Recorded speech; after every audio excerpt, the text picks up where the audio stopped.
नमस्कार दोस्तों, कैसे हैं आप लोग। 5 फरवरी 2023 के डेली न्यूज एनालिसिस और साइंस एंड टेक एनालिसिस में आपका स्वागत है। कौन कौन सी न्यूज है? तो एक न्यूज तो दोस्तों यहाँ पे ये है बड़ी important, Adani saga worries neighbourhood. ये जो अदानी का फियास्को हुआ है, इस फियास्को का इंडिया के ऊपर जो इम्पैक्ट आ रहा है वो तो हम देख ही रहे हैं। स्टॉक मार्केट में इंडाइसेस के दाम गिर रहे हैं। उसके साथ साथ आसपास की कंट्रीज में क्या इम्पैक्ट आएगा। जी हाँ, आसपास की नेबरहुड कंट्रीज, चाहे श्रीलंका ले लो आप, चाहे बांग्लादेश ले लो, चाहे आप नेपाल ले लो, इसमें भी कुछ इश्यूज उठ के आ रहे हैं। वो क्या है इनको समझेंगे। उसके साथ साथ ये जो ग्रेट इंडियन बस्टर्ड है, ये जिस प्रकार से थार डेजर्ट, गुजरात और ये जो राजस्थान है, इसके आसपास के इलाके में जो सोलर पावर प्लांट्स लग रहे हैं, उनकी ट्रांसमिशन लाइन से लड़के गिर रहे हैं, मर रहे हैं। इसके रिस्पेक्ट में सुप्रीम कोर्ट क्या बोल रहा है, सरकार क्या बोल रही है, पावर डिस्ट्रीब्यूशन कंपनीज क्या बोल रही है, इसके बारे में बात करेंगे। मुस्लिम स्टूडेंट्स का एनरोलमेंट 2020-21 में तेलंगाना, केरला, बंगाल और देश के बाकी राज्यों में कैसा रहा, इसके बारे में बात करेंगे। यूएई, फ्रांस और इंडिया ने मिलकर एक ट्राइलेटरल एग्रीमेंट ज्वाइन किया है क्लीन एनर्जी और काउंटर पेंडेमिक स्टेप्स के लिए, इसको देखेंगे। सार्स CoV-2 वेरिएंट डियर के अंदर पहुंच गया है, यूएस में इसकी डिटेल्ड स्टडी निकली है, इसके बारे में बात करेंगे। क्लाइमेट चेंज किस प्रकार से आगे आने वाले समय में इंडिया के अंदर हाइड्रो पावर जनरेशन के पोटेंशियल को बदलेगा, इसके बारे में बात करेंगे। और फाइनली पॉल्यूशन के जो पार्टिकल्स होते हैं ना, उस पॉल्यूशन के पार्टिकल्स की स्टडी करके हम ये पता कर सकते हैं कि वो पॉल्यूशन का सोर्स क्या है। जैसे कि डस्ट पार्टिकल्स को उठा के उसमें देखना कि मैग्नेटाइट कितना है, उसकी मैग्नेटिक ससेप्टिबिलिटी कितनी है, इससे पता करना कि इसका सोर्स क्या है और उससे ओवरऑल पॉल्यूशन की प्रॉब्लम को सॉल्व करना। तो इतनी हम लोग न्यूज डिस्कस करने वाले हैं। काफी रेलेवेंट न्यूज है, इनको डिटेल में देखेंगे। वर्ड ऑफ द डे देख लेते हैं, break the bank. Break the bank मतलब बहुत महंगा होना, बहुत एक्सपेंसिव। जैसे मैंने कार खरीदी but it really broke the bank, मतलब सारे पैसे जेब से निकल लेंगे। वीडियो पे लाइक और शेयर कर दें दोस्तों। चैनल को शेयर और सब्सक्राइब नहीं किया कर लीजिए। इंस्टाग्राम पे फॉलो कर लीजिए, टेलीग्राम ग्रुप ज्वाइन कर लीजिए। टेलीग्राम पे आपको PDF और लेक्चर की नोटिफिकेशन मिल जाएगी। इंस्टाग्राम पे आपसे जुड़ने की कोशिश करता हूँ। चलिए, पहली news, GS paper 2, India and neighbourhood relations. Adani saga worries India's neighbourhood. तो भैया एक तो ओवरऑल अगर आप देखो तो जो शेयर के वैल्यूएशन से अदानी के वो गिर रहे हैं, उसकी क्रेडिट रेटिंग गिर रही है, ये आपको पता है। उसी रिस्पेक्ट में देखो, बांग्लादेश में कुछ खलबली मची हुई है। अदानी पावर प्रोजेक्ट ने एक मेजर इंफ्रास्ट्रक्चर प्रोजेक्ट बनाने की बात की है और वो पर्टिकुलर प्रोजेक्ट बांग्लादेश को इलेक्ट्रिसिटी प्रोवाइड करेगा। अब वैसे तो इस प्रोजेक्ट को जनवरी 2023 तक ऑपरेशनल होना चाहिए, लेकिन ये कम से कम 6 महीने डिले हो चुका है। मतलब अभी फरवरी 2023 में है, जनवरी 2023 तक एक्टिव होना था और फरवरी, मार्च, अप्रैल, मई, जून, जुलाई तक तो नहीं लग रहा कि चलने वाला है। और ये वन ऑफ दोस प्रोजेक्ट्स था जो कि भारत की सरकार ने अपनी आसपास की कंट्रीज में प्लान किए, जैसे बांग्लादेश में, श्रीलंका में, नेपाल में, म्यांमार में। साउथ एशिया के अंदर इंडिया एक डोमिनेंट, आप कह लो, इकोनॉमी है। तो एक डोमिनेंट इकोनॉमी का फर्ज बनता है कि वो आसपास की कंट्रीज में इन्वेस्टमेंट करे, इंफ्रास्ट्रक्चर पुश करे, उनको डेवलपमेंट की तरफ ले जाए, एक प्रकार का इंक्लूसिव डेवलपमेंट प्रमोट करे। तो उसी में बहुत सारे प्रोजेक्ट्स नरेंद्र मोदी जी की सरकार ने चालू किए हैं नेबरहुड फर्स्ट इनिशिएटिव में। उसमें से एक प्रोजेक्ट ये भी था, अदानी पावर प्रोजेक्ट का, बांग्लादेश को इलेक्ट्रिसिटी प्रोवाइड करना। और इसी रिस्पेक्ट में आप देखोगे कि गौतम अदानी, जो कि चेयरपर्सन है अदानी ग्रुप के, वो बांग्लादेश की प्राइम मिनिस्टर शेख हसीना से मिले भी थे सितंबर 2022 में, और बहुत सारे इंडस्ट्री आपके लोग एक्सपर्ट से मिले थे। श्रीलंका के प्रेसिडेंट गोटाबाया राजपक्सा से मिले थे। अदानी के फैमिली मेंबर्स म्यांमार और इंडोनेशिया में बहुत सारे आप कह लो लीडर्स के साथ मिल चुके हैं। तो अदानी ग्रुप बड़े स्केल पे आप कह लो एक्सपेंशन कर रहा था। लेकिन अभी रिसेंटली देखिए तो अदानी के स्टॉक्स और शेयर्स बहुत तेजी से गिरे हैं। अदानी एंटरप्राइजेस का जो FPO है, फॉलो ऑन पब्लिक ऑफर, मतलब बेसिकली अपने और स्टॉक्स को स्टॉक मार्केट पे लिस्ट करना, वो भी यहां पे कैंसिल कर दिया गया है। और फॉरेन की कंट्रीज जहां पे अदानी ग्रुप अपने इन्वेस्टमेंट्स करने वाला था, वो भी इंडियन मार्केट में इस क्रैश को प्रॉपर तरीके से देख रहे हैं। भारत सरकार के ऊपर प्रेशर आया, मिनिस्ट्री ऑफ एक्सटर्नल अफेयर्स से पूछा गया कि भाई इस सब चीजों का फॉरेन पॉलिसी पे क्या इंपैक्ट पड़ेगा। तो मिनिस्ट्री ऑफ एक्सटर्नल अफेयर्स ने क्लियर किया कि किसी एक पर्टिकुलर बिजनेस एंटरप्राइज के नीचे गिरने का इंडिया की फॉरेन पॉलिसी पे कोई भी इंपैक्ट नहीं आएगा। This is not a foreign policy issue, this is a purely economic issue. और RBI ने भी क्लियर किया है कि हमारे मैक्रो इकोनॉमिक फंडामेंटल्स बैंकों के क्लियर हैं, LIC को, SBI को कोई खतरा नहीं है। अब अगर आप देखो तो Adani thermal power project Jharkhand के गोडा इलाके में यहां पे बनाया जा रहा था। यहां से जो बिजली पैदा की जाएगी वो बांग्लादेश को बिजली प्रोवाइड करेगी। जनवरी 2022 की गाइडलाइन थी, तब से डिले हो रही है। अभी जनवरी 2023 तक भी करना था, वो भी यहां पे डिले होता नजर आ रहा है। Okay, United news of Bangladesh की रिपोर्ट आई है जो कि वहां के गवर्नमेंट ऑफिशियल्स को कोट कर रही है कि भाई बांग्लादेश पावर डेवलपमेंट बोर्ड ने अदानी पावर को चिट्ठी लिखी और यह बोला कि अदानी जो ऑस्ट्रेलिया की कारमाइकल माइंस से कोयला पैदा करता है और वो जो कोयला प्रोवाइड करता है बांग्लादेश के पावर प्रोड्यूसर्स को, वो कोयला प्रोवाइड करता है अदानी $400 पर मेट्रिक टन पे, जबकि एक्चुअली में बांग्लादेश के बाकी थर्मल पावर प्रोड्यूसर्स को कोयला मिल रहा है $250 पर मेट्रिक टन पे। तो ऑफिशियली यहां पे बांग्लादेश की एक सरकारी कंपनी ने अदानी पावर के सामने एक डिमांड उठाई है कि जिस रेट पे आप अपना कोयला बेच रहे हैं उससे कम रेट पे बेचिए, जो कि मार्केट प्राइस उससे कम है। तो ये कुछ इश्यूज उठ के आ रहे हैं। अदानी वाले बोलते हैं कि हम जो कारमाइकल माइल से कोयला लेके आ रहे हैं वो ज्यादा अच्छी क्वालिटी का है। तो अब क्या है ना, देखिए ये प्रकार की जो बिजनेस इश्यूज हैं वो होते ही रहते हैं कॉमन पार्लेंस में। अब ये सारे बिजनेस इश्यूज उठ रहे हैं, रीजन बीइंग कि अदानी कंपनी की जो स्टॉक शेयर्स हैं वो नीचे गिर रहे हैं बहुत तेजी से। फिर अगर आप देखो तो अदानी एक और बात की वजह से न्यूज में था, 2022 में जो $290 मिलियन का यंगून रिवर पोर्ट प्रोजेक्ट था, इससे भी अदानी एग्जिट कर गया था। रीजन बीइंग कि म्यांमार में मिलिट्री जनता की ताकत आ गई थी और यूएस सैंक्शंस लग गए थे। तो यूएस सैंक्शंस में कैसे धंधा करोगे। फिर अगर आप देखो तो श्रीलंका के अंदर नवंबर 2021 का एक लेटर लीक हो गया था from the Ceylon electricity board chairman MMC Ferdinando. फिर अदानी कुछ और वजहों से भी न्यूज में रहा है। देखिए अक्सर कर बहुत सारे लोग बोलते हैं कि सरकार का सपोर्ट है अदानी का। ये एक्चुअली में इसलिए भी बाहर आ गया था चूंकि नवंबर 2021 में एक लेटर लीक हो गया। उस लेटर में क्या था कि सेलोन के इलेक्ट्रिसिटी बोर्ड के जो चेयरमैन थे उस समय के MMC फर्डिनांडो, इन्होंने श्रीलंका की फाइनेंस मिनिस्ट्री को चिट्ठी लिखी और बोला कि जो अदानी का प्रपोजल है 500 मेगावाट का विंड एनर्जी प्रोजेक्ट बनाने का मन्नार के कोस्ट के पास, आप ये समझिए कि ये प्रपोजल गवर्नमेंट ऑफ इंडिया की तरफ से है श्रीलंका को। अब देखिए अदानी एक प्राइवेट एंटरप्राइज है। एक प्राइवेट एंटरप्राइज अगर एक बिजनेस डील साइन करती है तो सरकारों का उसमें थोड़ा कम रोल होता है, टेक्निकली तो ये दिखना चाहिए, ठीक है। अब अदानी यहां पे अगर एक बिजनेस डील साइन कर रहे हैं तो वो ओवरऑल अपने कॉमर्शियल प्रोस्पेक्ट से कर रहे हैं, लेकिन यहां पे श्रीलंका के इलेक्ट्रिसिटी बोर्ड का चेयरमैन श्रीलंका की फाइनेंस मिनिस्ट्री को बोल रहा है कि इसे अदानी का प्रपोजल मत समझो, इंडिया का प्रपोजल समझो। तो बाद में जब ये लेटर लीक हो गया तो श्रीलंका के अंदर पॉलिटिक्स होने लगी तो मिस्टर फर्नांडो को पकड़ा गया कि तुम कैसे बोल रहे हो कि भारत सरकार की तरफ से। तो मिस्टर फर्नांडो के ऊपर जब प्रेशर आया तो उन्होंने सारा इल्जाम डाल दिया गोटाबाया राजपक्सा के ऊपर, जो कि श्रीलंका के प्रेसिडेंट थे। उन्होंने ये बोल दिया कि गोटाबाया राजपक्सा ने फर्नांडो को बोला है कि वो बहुत ज्यादा प्रेशर में है, क्योंकि नरेंद्र मोदी जी बार बार उनको कॉल करके बोल रहे हैं कि अदानी के प्रपोजल को एक्सेप्ट करो। तो काफी पॉलिटिक्स हुई थी श्रीलंका में इस बात को लेकर। तो श्रीलंका के जो डोमेस्टिक लोग हैं वो ये बोलने लगे थे कि इंडिया का एक्सटर्नल इंटरफेरेंस हो रहा है इंडिया की पॉलिटिक्स, श्रीलंका की पॉलिटिक्स के अंदर ये सब बातें उठी थी। उस समय पे इंडिया में भी बात हुई थी कि कैसे हमारे प्रधानमंत्री मोदी श्रीलंका के प्रधानमंत्री को फोन करके, श्रीलंका के प्रेसिडेंट को फोन करके एक प्राइवेट एंटरप्राइज को प्रमोट कर रहे हैं। तो इस प्रकार की पॉलिटिक्स हुई थी। हालांकि देखिए मैं आपको टेक्निकली एक बात बताऊं, सरकारें ऐसा करती हैं और करना भी चाहिए। रीजन बीइंग कि ये जो बड़े बड़े कॉमर्शियल इंटरप्राइजेस होते हैं इनकी जो स्ट्रेंथ होती है वो कहीं ना कहीं देश की ही स्ट्रेंथ होती है। आप समझिए आज की डेट में bill and Melinda Gates foundation, Bill Gates का जो एम्पायर है, ठीक है, उसके अलावा अगर आप देखो तो चाइनीज एंटरप्रेन्योर्स का जो ये एम्पायर होता है, ये जो बिजनेस एम्पायर्स होते हैं ना, अगर वो किसी कंट्री स्पेसिफिक बेस्ड हैं तो वो बहुत इन्फ्लुएंशियल होते हैं।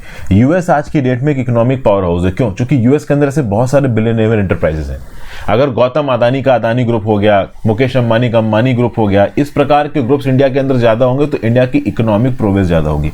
अब इस प्रकार के इकोनॉमिक ग्रुप्स को सरकारी सपोर्ट की जरूरत होती है, क्योंकि दूसरी सरकारों पे उतने इन्फ्लुएंशियल नहीं हो पाते हैं, तो कहीं ना कहीं वो सरकार से सपोर्ट मांगते हैं, सरकार उनका सपोर्ट करती भी है। क्योंकि इस प्रकार के अगर आप कह लो ये जो एंटरप्राइजेस हैं वो आगे बढ़ेंगे, पूरी दुनिया में इनके ऑपरेशंस होंगे, तो ये पैसा कमाएंगे, पैसा कमा के हमारी सरकार को ही टैक्स रेवेन्यू देंगे और फिर सरकार उस टैक्स रेवेन्यू को इस्तेमाल करके नीचे लोगों के लिए इस्तेमाल करेगी। लेकिन कभी कभी इस प्रकार की डीलों में पॉलिटिक्स भी हो जाती है, तो इस पॉलिटिक्स के लिए भी ये जो अदानी एंटरप्राइज था न्यूज में था। अब श्रीलंका में भी ये जो अदानी डिबैकल हुआ इसको प्रॉपर तरीके से स्टडी किया जा रहा होगा, क्योंकि अदानी ग्रुप बहुत एक्सपेक्टेड था कि श्रीलंका में भी बहुत सारे इन्वेस्टमेंट्स करेगा। इनफैक्ट श्रीलंका को तो इस समय पे इंडियन इन्वेस्टमेंट्स की जरूरत भी है। फिर श्रीलंका के अंदर जो कोलंबो पोर्ट प्रोजेक्ट है वेस्ट कंटेनर टर्मिनल का, जहां पे $700 मिलियन का प्रोजेक्ट चालू है अदानी ग्रुप का, क्या उसके ऊपर कोई खतरा आएगा? तो अभी के लिए बोला जा रहा खतरा नहीं आएगा, ठीक ठाक फाइनेंसेस हैं उसके पास।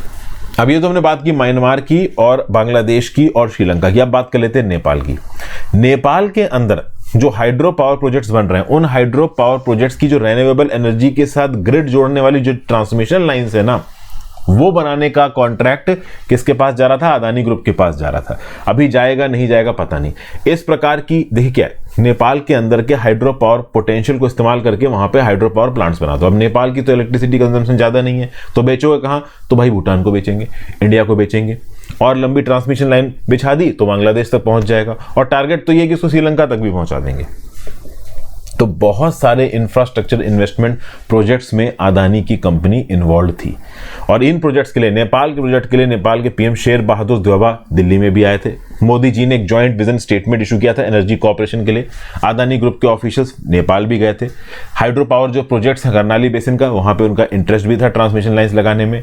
अभी के लिए कोई फाइनल एग्रीमेंट इसलिए नहीं साइन हुआ था क्योंकि नेपाल के अंदर सरकार बदल गई है। तो जो नई सरकार है वो इन प्रोजेक्ट्स में इंटरेस्ट दिखाएगी नहीं दिखाएगी, क्योंकि उसमें केपी शर्मा ओली की बहुत चलती है और वो बहुत हद तक एंटी इंडिया है। तो इस बात को लेके अदानी की तरफ से अभी कोई इन्वेस्टमेंट प्रॉमिस नहीं हुई थी, कोई डील साइन नहीं हुई थी, बट हाँ टेक्निकली नेपाल वाली डील इन पाइपलाइन थी। तो आप देख सकते हो कि म्यांमार हो गया, भूटान हो गया, नेपाल हो गया, बांग्लादेश हो गया, श्रीलंका हो गया, ये कहीं ना कहीं अदानी के डिबैकल के साथ जुड़े हुए हैं। इस डिबैकल का इंपैक्ट इन कंट्रीज के ऊपर तो जाहिर है इंडिया के साथ। और देखिए एज अ सिटीजन आपको भी समझना चाहिए कि अदानी जैसे एंटरप्राइजेस डूबने नहीं चाहिए। रीजन बीइंग कि कहीं ना कहीं ये हमारी इकोनॉमी की रीढ़ की हड्डी है। जो बड़े एंटरप्राइजेस हैं, मैं तो कहूंगा कि इन बड़े एंटरप्राइजेस का होना जरूरी है।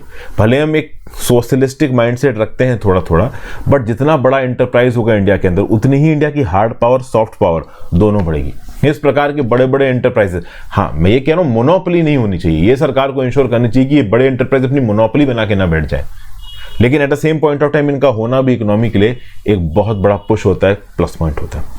नेक्स्ट जीएस पेपर थी conservation easing an albatross of the neck of the great Indian bustard. तो एक सुप्रीम कोर्ट अपॉइंटेड कमिटी ने रिकमेंड किया है कि ग्रेट इंडेंजर्ड इंडियन बस्टर्ड को, ग्रेट इंडियन बस्टर्ड जो कि इंडेंजर्ड कैटेगरी में आती है, इसको बचाने के लिए थार और Kutch deserts of Rajasthan and Gujarat में आप एक काम करो कि जो आपने पावर लाइंस बिछाने का प्लान बनाया है उसमें से कम 10% यानी 800 किलोमीटर के पावर लाइन को आप किसी और जगह लगा दो या अंडरग्राउंड शिफ्ट कर दो। तो मतलब राजस्थान और गुजरात के थार और कच्छ डिजर्ट में जितनी भी ट्रांसमिशन लाइंस लगाने की प्लान किया गया है उसका 10% लेंथ, मतलब 800 किलोमीटर की ट्रांसमिशन लाइन को भैया किसी और जगह लगा दो। अब किसी और जगह कहां रीरूट करोगे, तो बेटर रहेगा अंडरग्राउंड निकाल दो। और सुप्रीम कोर्ट ने बोला भी था कि जो लो वोल्टेज पावर लाइंस है इनको अंडरग्राउंड आप करिए। पावर कंपनीज और राज्य की सरकार को यहां पे स्टेप्स लेने चाहिए। अब बात दोस्तों यहां पे ये है कि 7200 किलोमीटर की ओवरहेड लाइंस है, इनका 10% लगभग 720 किलोमीटर, यहां 800 आप मान लो। ये 7200 किलोमीटर की ओवरहेड लाइंस सोलर पावर को ग्रिड में ट्रांसफर करती हैं। मतलब कच्छ डिजर्ट में, थार डिजर्ट में जो भी सोलर पावर प्लांट्स लगाए जा रहे हैं उनसे पैदा होने वाली बिजली को, रेन्यूएबल एनर्जी को अगर आपको देश के बाकी हिस्सों में लेके जाना है तो उसको कहीं ना कहीं ग्रिड में फीड करना पड़ेगा। ग्रिड में फीड करने के लिए इस प्रकार की डिस्ट्रीब्यूशन लाइंस लगानी पड़ेंगी।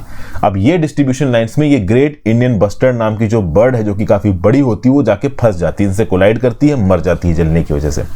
अभी तक ऐसी केवल 150 बर्ड्स बची हुई हैं जैसलमेर राजस्थान के इलाके के आसपास। अब आप सोचो हजारों करोड़ का काम हो गया इन ट्रांसमिशन लाइंस को अंडरग्राउंड ले जाना। तो जो कैपिटलिस्ट है, जो पैसा कमाने वाला इंसान है, वो कैसे सोचेगा कि यार 150 बर्ड्स के लिए हम अपने 1000 करोड़ रुपए का नुकसान लगा लें। लेकिन कहीं ना कहीं इन्वायरमेंटलिस्ट का भी कहना सही है कि भाई ये पर्टिकुलर बर्ड हमारे देश की इकोलॉजिकल हिस्ट्री को रिप्रेजेंट करती है, इकोलॉजिकल डाइवर्सिटी को रिप्रेजेंट करती है। तो पावर लाइंस और रेन्यूएबल एनर्जी प्रोजेक्ट्स इसकी जान के आप कह लो उपलक्ष्य में नहीं होने चाहिए। इसलिए इन्वायरमेंटलिस्ट कह रहे हैं कि भैया जितनी भी ओवरहेड लाइंस हैं एग्जिस्टिंग प्रोस्पेक्टिव, उनको आप अंडरग्राउंड बनाओ। पब्लिक और प्राइवेट सेक्टर कंपनीज क्या बोल रही हैं और मिनिस्ट्री ऑफ रिन्यूएबल एनर्जी भी बोल रही है कि भाई जितनी भी ओवरहेड ट्रांसमिशन लाइन है हम उन सबको अंडरग्राउंड नहीं कर सकते, ये हद से ज्यादा महंगा और इम्प्रैक्टिकल हो जाएगा। अगर आपको ग्रीन ग्रोथ प्रमोट करनी है तो सोलर पावर प्लांट्स लगाने हैं। सोलर पावर प्लांट का तगड़ा पोटेंशियल है थार और कच्छ डिजर्ट में, और जो बिजली पैदा होगी वो इन ट्रांसमिशन लाइन से देश के बाकी हिस्सों में पहुंचेगी। एनवायरमेंटलिस्ट और सुप्रीम कोर्ट ने बोला ठीक है बट अंडरग्राउंड लेके जाओ।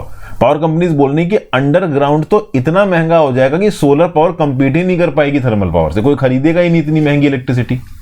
आरके सिंह जो minister of new renewable energy है उन्होंने बोला है कि सरकार 39,000 मेगावाट के सोलर प्रोजेक्ट्स को सैंक्शन दे चुकी है, लेकिन केवल 1/4 अभी तक कमीशन हो पाए। एनवायरमेंटल इश्यूज एक बहुत बड़ा इशू है यहाँ पे, क्योंकि ऑब्वियस ही बात है ये ट्रांसमिशन लाइन्स आप कैसे लगाओगे। तो अब क्या किया जा सकता है? तो 2021 में सुप्रीम कोर्ट ने बोला था कि जहां जहां पे भी लो वोल्टेज पावर लाइन्स हैं उनको आप या तो प्रायोरिटी हैबिटेट बोलोगे या पोटेंशियल हैबिटेट बोलोगे। तो थार और कच्छ के रेगिस्तान में प्रायोरिटी और पोटेंशियल हैबिटेट बनाए गए। अभी प्रायोरिटी जोन क्या है, प्रायोरिटी हैबिटेट क्या है? वो इलाके जहां पे बर्ड्स रहती हैं। और पोटेंशियल हैबिटेट क्या है, पोटेंशियल रीजन क्या है? वो इलाके जहां पे इन बर्ड्स को बचाने के लिए कंजर्वेशन प्रोग्राम चलाए जाने। तो जहां पे बर्ड्स रहती हैं उनको आपने प्रायोरिटी हैबिटेट बोला, जहां पे आप इन बर्ड्स के कंजर्वेशन के लिए प्रोग्राम चला रहे हो उसको आपने पोटेंशियल हैबिटेट बोला। और इन दोनों ही प्रकार के हैबिटेट में low voltage power lines, high voltage power lines नहीं होनी चाहिए। इनको अंडरग्राउंड शिफ्ट करो, रीरूट करो, ये सुप्रीम कोर्ट ने बोला। लेकिन ये पावर कंपनीज बोल रही कि ऐसा पॉसिबल ही नहीं है। ठीक है भाई, पावर कंपनीज का बोलना है कि अंडरग्राउंड शिफ्ट करना इन ट्रांसमिशन लाइन को टेक्निकली इनफीजिबल है। ठीक है ना?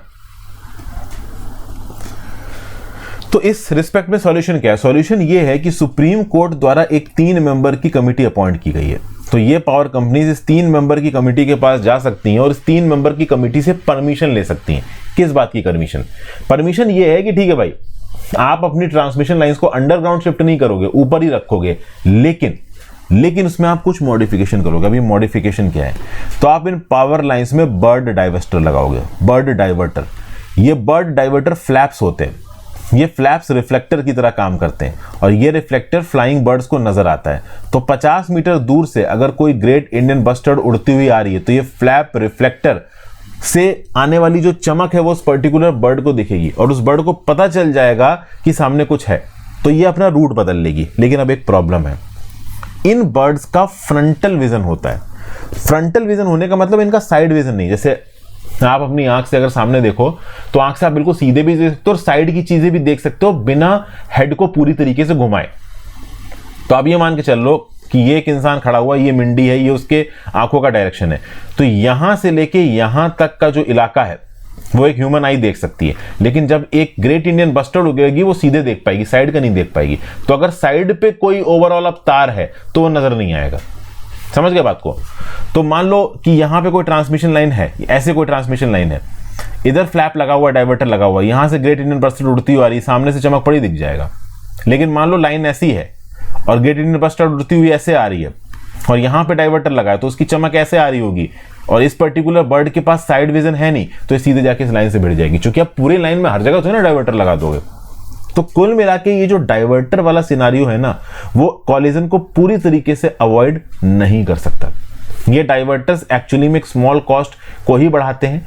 पूरी की पूरी ट्रांसमिशन लाइन को अंडरग्राउंड करना बहुत ज्यादा महंगा है। डाइवर्टर लगा दोगे चीजें थोड़ी सस्ती हो जाएंगी, लेकिन सस्ती होने के बावजूद भी आप 100% श्योर नहीं हो कि कोई भी ग्रेट इंडियन बस्टर्ड बर्ड नहीं मरेगी। तब भी मरेंगे क्योंकि this particular mechanism is not 100% efficient.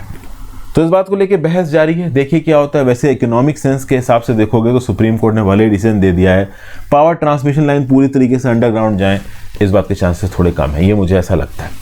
बाकी तो मैं चाहता ही हूँ कि सब कुछ ठीक हो, ओवरऑल ग्रेट इंडियन बस्टर्ड्स बचें, हमारा पावर ट्रांसमिशन लाइंस भी इंस्टॉल हो, लेकिन अब बीच का रास्ता निकालना कभी कभी इस प्रकार की सिचुएशंस में मुश्किल हो जाता है। Next GS paper 2 education, Telangana, Kerala, West Bengal enrolled more Muslim students in 2020।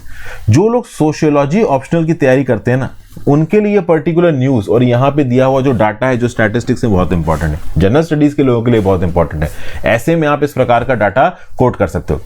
In fact GS paper 1, 2 में भी इस प्रकार का डाटा कोट हो जाएगा, जीएस पेपर 4 में भी कोट हो जाएगा। अब क्या है डाटा? तो all India survey on higher education report 2020-21, यहां पे वेस्ट बंगाल, तेलंगाना और केरला, ये जो ओवरऑल आप कह लो राज्य हैं, यहां पे मुस्लिम स्टूडेंट्स का जो एनरोलमेंट हायर एजुकेशन का वो ज्यादा हुआ है। ओवरऑल अगर आप देखो तो आईशी रिपोर्ट के हिसाब से पूरे देश में 2019-20 में 5.5 proportion of Muslim students higher education के लिए एनरोल करते थे, लेकिन 2020-21 में नंबर गिर के आ गया 4.6% पे। तो ओवरऑल मुस्लिम आबादी का जितना भी बच्चा है, केवल 4.6% हायर एजुकेशन में एनरोल कर रहा है 2020-21 में। इनफैक्ट अगर आप एब्सोल्यूट टर्म्स में नंबर देखोगे तो 2019-20 में 21 लाख मुस्लिम बच्चों ने हायर एजुकेशन में एनरोल किया था, और ये नंबर 2020-21 में 19.2 लाख हो गया। तो ओवरऑल आप देखो तो मुस्लिम बच्चों का हायर एजुकेशन में एनरोलमेंट कम हो रहा है। वेस्ट बंगाल का अगर आप डाटा देखोगे तो 2020-21 में कितने लोगों ने एनरोल किया? 2.38 लाख मुस्लिम स्टूडेंट्स ने एनरोल किया हायर एजुकेशन में, और यही डाटा 2019-20 के लिए कितना था? 2.35 लाख। तो बेसिकली वेस्ट बंगाल के अंदर मुस्लिम स्टूडेंट्स एब्सोल्यूट नंबर में ज्यादा एनरोल कर रहे हैं, कहां पे? हायर एजुकेशन में। अब वहीं पे अगर मेल स्टूडेंट्स की बात करो तो मेल स्टूडेंट्स का एनरोलमेंट 2019-20 में 1.11 लाख था, ओके, 2020-21 में 1.10 लाख हो गया। लेकिन फीमेल स्टूडेंट्स का एनरोलमेंट 2019-20 में 1.23 लाख था, 2020-21 में 1.27 लाख हो गया। तेलंगाना की बात करिए तो 2020-21 में जितने मुस्लिम स्टूडेंट्स यहाँ पे एनरोल कर रहे थे वो 1.28 लाख थे, और यही फिगर 2019-20 के लिए 1.21 लाख था। फिर केरला का डाटा निकाल के देखा जाए तो केरला में 2019-20 में जो हायर एजुकेशन में मुस्लिम स्टूडेंट्स एनरोल कर रहे थे वो नंबर था 1.66 लाख, और 2020-21 में 1.7 लाख।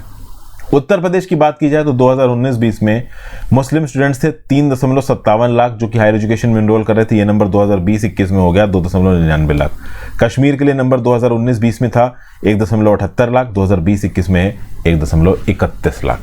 तो ये पर्टिकुलर फिगर्स देखिए, अगर आपसे रिलीजन से रिलेटेड कोई डाटा या फिर सोशल आप कह लो डिस्टिंग्विशमेंट से रिलेटेड कोई चीज पूछी जाए ऐसे में, तो आप इस प्रकार का डाटा कोड कर सकते हो। सोशियोलॉजी के लिए स्पेसिफिकली इंपॉर्टेंट है, ठीक है भाई।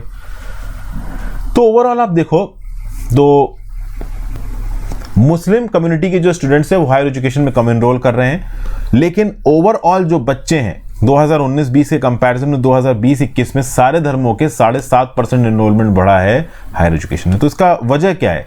तो पॉलिटिकल एनालिस्ट हैं शुभमोय मैत्रा, उनका ये बोलना है कि चूंकि मुस्लिम में जो कम्युनिटी में जो लोग हैं वो इकोनॉमिकली लैग कर रहे हैं कंपैरेटिवली बाकी धर्मों से, तो इसीलिए हो सकता है कि हायर एजुकेशन में यहाँ पे एनरोलमेंट कम हुआ हो। चूंकि हायर एजुकेशन में प्राइवेटाइजेशन बढ़ रहा है तो जिनके पास पैसा ज्यादा है वही हायर एजुकेशन प्रमोट कर मतलब अफोर्ड कर पा रहे हैं, तो हो सकता है इसलिए ऐसा हो रहा हो, ठीक है।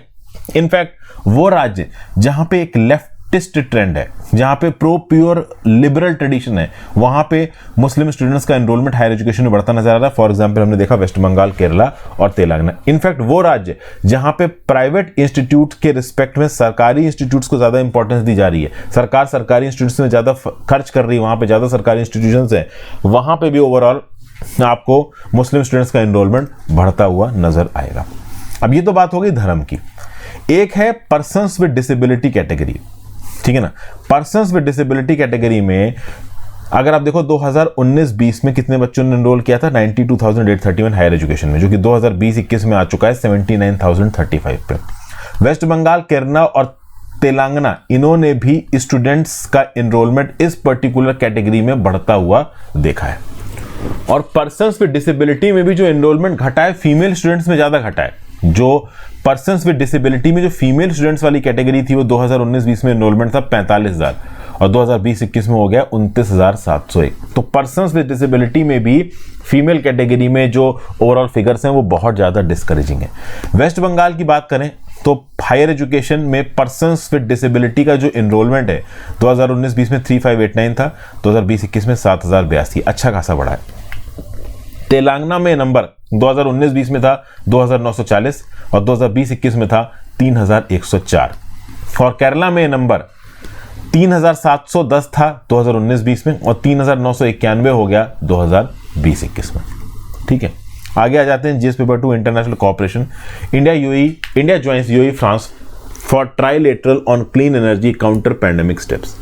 तो भैया इंडिया, फ्रांस और यूनाइटेड अरब एमिरेट्स ने मिलकर एक कॉमन इंटेंट डिक्लेयर की है कि वो फॉर्मलाइज करेंगे एक ट्राइलेटरल कोऑपरेशन इनिशिएटिव को। ये कोऑपरेशन इनिशिएटिव न्यूक्लियर एनर्जी पे कोऑपरेट करेगा और इंडियन ओशन रीजन में जितनी भी नई अपॉर्चुनिटीज हैं इनको एक्सप्लोर करेगा। तीनों कंट्रीज के फॉरेन मिनिस्टर ने, यहाँ पे आपको जयशंकर साहब बीच में दिख जाएंगे, फ्रांस और यूएई के भी फॉरेन मिनिस्टर मिल जाएंगे। इन्होंने एक टेलीफोनिक कन्वर्सेशन में बात की और एक दूसरे के साथ एग्री किया to work in field of solar and nuclear energy, climate change, biodiversity. तो ये जो पर्टिकुलर ट्राइलेटरल इनिशिएटिव है, it will serve as a forum to promote the design and execution of cooperation projects in the field of energy with a focus on solar and nuclear energy as well as in fight against climate change and the protection of biodiversity particularly in the Indian Ocean reason. तो अगर आप देखो तो ये जो trilateral corporation है, इसके बारे में पहला डिस्कशन हुआ था सितंबर 2022 में, जब न्यूयॉर्क में यूनाइटेड नेशन जनरल असेंबली की मीटिंग चल रही थी। उसके बाद अभी इंडिया के पास G20 की प्रेसिडेंसी है और कॉन्फ्रेंस ऑफ पार्टी 28 होने वाला है यूएई में नवंबर-दिसंबर 2023 में। तो इसी कंटेक्स्ट में ये तीनों कंट्रीज भी मिलके ट्राइलेटरल कॉर्पोरेशन कर रही हैं। डिफेंस प्रिपरेशन में भी यहाँ पे बातचीत होगी, इन्फेक्शियस डिजीज को काउंटर करने के लिए WHO, Gavi vaccine alliance, global fund, इन सब के साथ भी बातचीत होगी। टेंजिबल कॉर्पोरेशन को खंगाला जाएगा, वन हेल्थ अप्रोच को यहाँ पे इंप्लीमेंट किया जाएगा, लोकल कैपेसिटीज को डेवलप किया जाएगा बायोमेडिकल इनोवेशन के लिए, और डेवलपिंग कंट्रीज में ओवरऑल बीमारियों की दवाई बनाने के इकोसिस्टम को प्रमोट करने के लिए। नेक्स्ट न्यूज भाई, डियर में serve as a reservoir for old SARS CO2 variant. ये क्या न्यूज है भाई, समझिए। यूएस से ये न्यूज निकल के आ रही है और काफी इंपॉर्टेंट न्यूज है, GS paper 3 science and technology के रिस्पेक्ट में इंपॉर्टेंट है। व्हाइट टेल्ड डियर, इसकी फोटो यहाँ पे आपको नजर आ रही है, ये पाया जाता है यूएस में, दुनिया में बहुत से कंट्रीज में पाया जाता है। यूएस में स्टडी कंडक्ट की गई है न्यूयॉर्क के स्टेट में।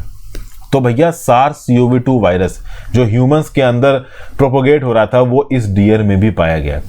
इस डियर वायरस का राइबोन्यूक्लिक एसिड इस डियर के 2700 सैंपल्स में 1700 में मिला, 17 में मिला था, 2700 में 17 में मिला था 0.6%, जब इसको कलेक्ट किया गया था सितंबर से दिसंबर 2020। और आपको पता है कि 2020 की शुरुआत में ह्यूमंस में फैलना शुरू हुआ था कोरोना वायरस, और जब ये सैंपल्स कलेक्ट किए गए 2762 सितंबर से दिसंबर 2021 में, तो 2762 में 583 में कोविड पॉजिटिव पाए गए, मतलब 21.1% सैंपल्स कोविड इन्फेक्टेड थे। तो जो चीज 0.6% थी सितंबर से दिसंबर 2020 में, वो सितंबर से दिसंबर 2021 में हो गई 21.1%। मतलब बहुत तेजी से इस व्हाइट टेल्ड बियर के अंदर कोरोना वायरस फैला है। अगर आप देखो तो अल्फा, डेल्टा और गामा वेरिएंट कोरोना वायरस के व्हाइट टेल्ड डियर में फैलते हैं, इनका सर्कुलेशन होता है। पिछली बार अगर आप देखो तो ये ह्यूमंस में डिटेक्ट किए गए थे, अब ह्यूमंस में एक अलग फॉर्म में डिटेक्ट किए गए थे। डियर में आने के बाद डियर के इम्यून सिस्टम के हिसाब से इनका ओवरऑल आप कह सकते हो म्यूटेशन हुआ होगा। तो जो व्हाइट टेल डियर के अंदर वायरल सीक्वेंसेस पाए गए हैं, जो ह्यूमंस के अंदर वायरल सीक्वेंसेस पाए गए थे, उस SARS-CoV-2 सीक्वेंसेस में फर्क है। ऑब्वियस सी बात है ये पर्टिकुलर वेरिएंट डियर के इम्यून सिस्टम के साथ अडॉप्ट हो रहा होगा। तो अब ये बेसिकली टेंशन की बात है। टेंशन की बात क्यों है? क्योंकि सार्स कोरोना वायरस एक रिजर्वायर पा रहा है व्हाइट टेल डियर के फॉर्म में। तो इस व्हाइट टेल डियर के अंदर चूंकि SARS-CoV-2 वायरस प्रेजेंट है, तो ऑब्वियस सी बात है कल की डेट में इस डियर से वापस ह्यूमंस के अंदर आ सकता है, क्योंकि इस डियर को मार के ह्यूमंस खाते भी हैं, इन डियर्स को पालते भी हैं, फीड भी करते हैं।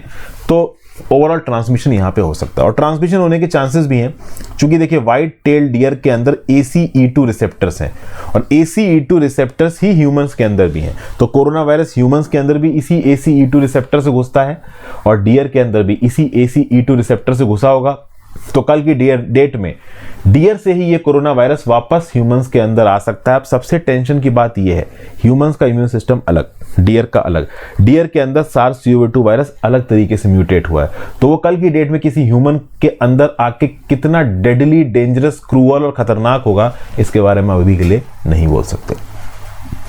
ठीक है, जो अल्फा और गामा वेरिएंट्स पाए गए हैं डियर के अंदर, उसमें न्यूमरस म्यूटेशंस मिले हैं 50 से 80। किसके कंपैरिजन में? उस स्ट्रेन के कंपैरिजन में जो कि वुहान से इनिशिएट हुआ था, जब चाइना से फैलना शुरू हुआ था। तो ये एक बड़ा इशू है।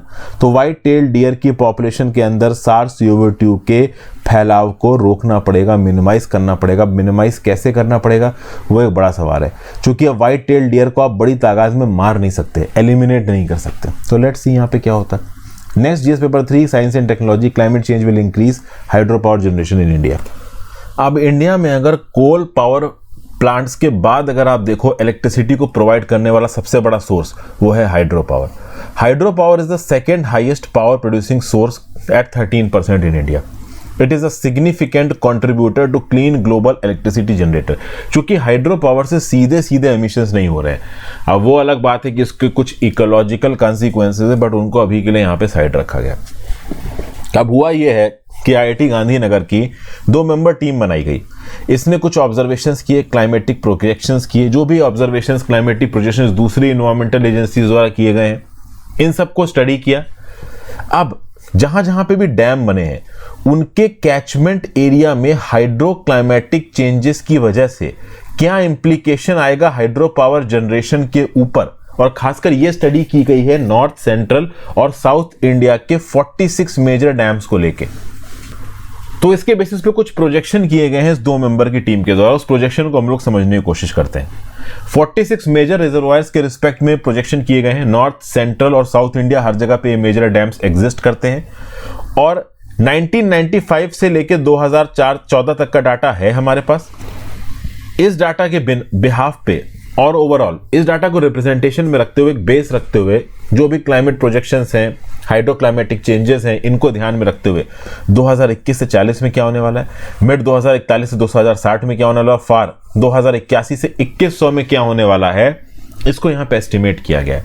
और यहाँ पे 2 सोशियो इकोनॉमिक पाथवे देखे गए, एक SSP 1 से 2.6, एक SSP 5 से 8.5। SSP 1 से 2.6 मतलब लो एमिशन सिनारियो, जब global greenhouse gas emission कम होंगी। दूसरा SSP 5 से 8.5 जब overall greenhouse gas emissions बहुत ज्यादा होंगे, ग्लोबल वार्मिंग बहुत तेजी से होगी। तो 2 सोशियो इकोनॉमिक पाथवे देखे गए, और उन पाथवे के हिसाब से आगे आने वाले समय में हाइड्रो पावर में क्या क्या चेंजेस आएंगे, इसके बारे में बात की गई है। तो देखिए 2 सिनारियो, एक तो सिनारियो ये है कि जब क्लाइमेट होगा वार्मर, जब वार्मर क्लाइमेट होगा तब हमारे देश के अंदर हाइड्रो पावर प्रोडक्शन बढ़ेगा। अब क्यों बढ़ेगा? क्योंकि जब गर्म एनवायरनमेंट होगा, गर्मी ज्यादा होने से इवेपोरेशन ज्यादा होगा, उसके चलते ओवरऑल क्लाउड्स का फॉर्मेशन की कंडीशन ज्यादा बनेगी, पानी ज्यादा बरसेगा। जब पानी बरसेगा तो वो पानी कहां जाएगा? डैम में गिरेगा, और डैम के अंदर पानी की कोई कमी नहीं होगी। इंडिया का हाइड्रो पावर पोटेंशियल बढ़ेगा। कितना बढ़ेगा? 10 से 23%। ये तो तब है जब क्लाइमेट होगा वार्मर। अगर मान लो क्लाइमेट वार्मर और वेटर दोनों है तो रेनफॉल इंक्रीज होगी 5 से 33%। 5 से 33% रेनफॉल इंक्रीज होने की वजह से हाइड्रो पावर प्रोडक्शन ज्यादातर डैम्स का 9 से 36% बढ़ेगा। क्यों? क्योंकि इन डैम्स के अंदर 7 से 70% पानी ज्यादा जाएगा। और अगर आप देखो तो सेंट्रल इंडिया के अंदर जो डैम्स में पानी जाने का रेट और हाइड्रो पावर पोटेंशियल है वो ज्यादा तेजी से बढ़ेगा compare to hydro power potential of dams present in north India and south India.